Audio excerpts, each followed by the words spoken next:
एक महत्वपूर्ण घटनाक्रम में भारत के सर्वोच्च न्यायालय ने सोमवार को उत्तर प्रदेश सरकार द्वारा श्री बांके बिहारी जी मंदिर ट्रस्ट अध्यादेश 2025 को गुप्त तरीके से और अत्यधिक जल्दबाजी में लागू करने पर तीखी आपत्ति जताई है। यह अध्यादेश वृंदावन स्थित मंदिर के प्रबंधन को अपने हाथ में लेने और विवादित कॉरिडोर परियोजना के लिए मंदिर निधियों के उपयोग की अनुमति देने के उद्देश्य से लाया गया था।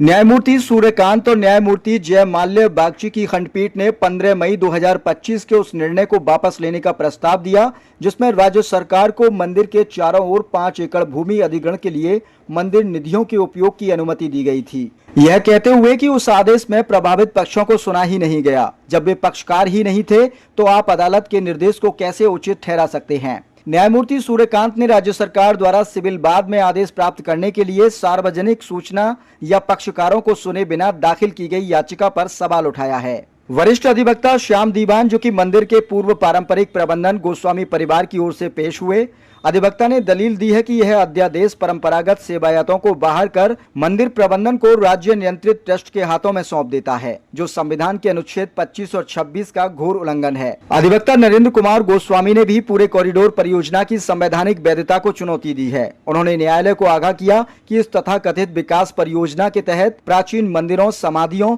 और यहाँ तक कि ASI द्वारा संरक्षित संरचनाओं को भी ध्वस्त किया जा रहा है। उन्होंने यह भी जोर दिया कि ऐसे किसी भी कार्य से पहले पारंपरिक सेवायतों, स्थानीय निवासियों और अन्य हितधारकों से परामर्श करना आवश्यक है। वृंदावन की आध्यात्मिक भौगोलिकता को पर्यटन के नाम पर रौंदा नहीं जा सकता। सुप्रीम कोर्ट के अधिवक्ता नरेंद्र गोस्वामी ने कहा कि माननीय न्यायालय ने विरासत के विनाश को लेकर जताई गई चिंताओं को गंभीरता से लिया और न्यायमूर्ति सूर्यकांत ने आश्वासन दिया कि मामले की संवैधानिक समीक्षा की जाएगी और सभी संबंधित पक्षों के सुझावों को सुना और संज्ञान में लिया जाएगा। उन्होंने टिप्पणी की है कि मंदिर कोई नो मैंस लैंड नहीं है। यदि विकास करना है तो वह कानून के अनुसार और निष्पक्षता के साथ होना चाहिए। अब आपको बता दें न्यायालय ने आगे क्या कुछ सुझाव दिए हैं। एक सेवानिवृत्त उच्च न्यायालय के न्यायाधीश की अध्यक्षता में समिति का गठन, जो मुकदमे की अवधि तक मंदिर प्रबंधन की निगरानी करेगी। मंदिर की परंपरागत पूजा पद्धति यथावत बनी रहेगी, जिसे सेवायत परिवार द्वारा जारी रखा जाएगा।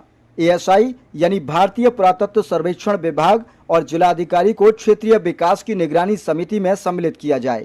वहीं अधिवक्ता श्याम दीवान ने भी कहा कि यह विवाद 100 वर्षों से अधिक समय से चला आ रहा है। ऐसे में अब अचानक अध्यादेश लाने की क्या तत्कालीनता थी। अध्यादेश आपातकालीन परिस्थितियों के लिए होते हैं, परंपरा को व्यवस्थापित करने के लिए नहीं है। यह सुनवाई भारत में धार्मिक स्वायत्तता की रक्षा की दिशा में एक ऐतिहासिक मोड़ है, जहां न्यायालय ने संकेत दिया कि वह अध्यादेश की संवैधानिकता की समीक्षा, विरासत स्थलों की सुरक्षा और कार्यपालिका के अतिक्रमण पर न्यायिक निगरानी को पुनर्स्थापित करेगा। बांके बिहारी मंदिर कॉरिडोर के मामले पर सुप्रीम कोर्ट में हुई सुनवाई पर अधिक जानकारी देते हुए अधिवक्ता नरेंद्र गोस्वामी ने कहा, सुप्रीम कोर्ट से बाहर निकले थे वकील साहब, बड़े आप खुश मिजाज थे।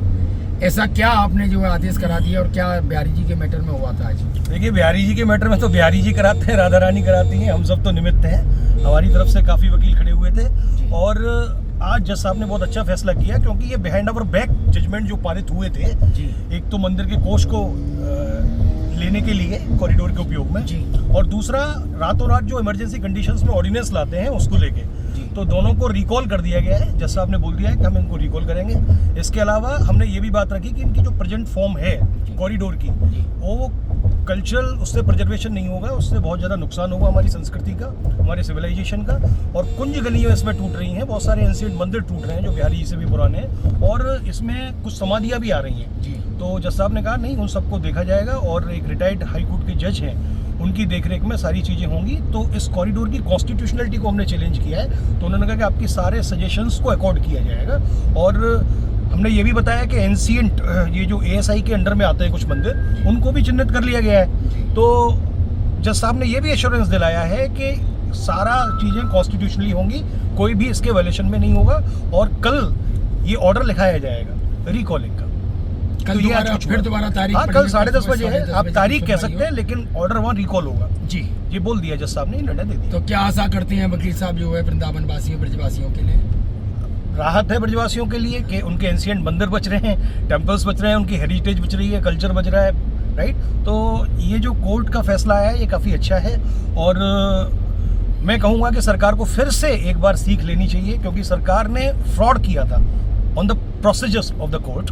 तो that's what the fraud on the constitution also, कि बिहाइंड आवर बैक दे मतलब घुस गए, दो पार्टी प्राइवेट पार्टियों का डिस्प्यूट चल रहा था, उसमें बीच में घुस गए और अपने फेवर में जजमेंट पारित करा लिया। तो ये तो नेचुरल जस्टिस का सीधा सीधा उल्लंघन है, ये तो रिकॉल होना ही था, ये मैंने आपको पहले ही बताया। धन्यवाद।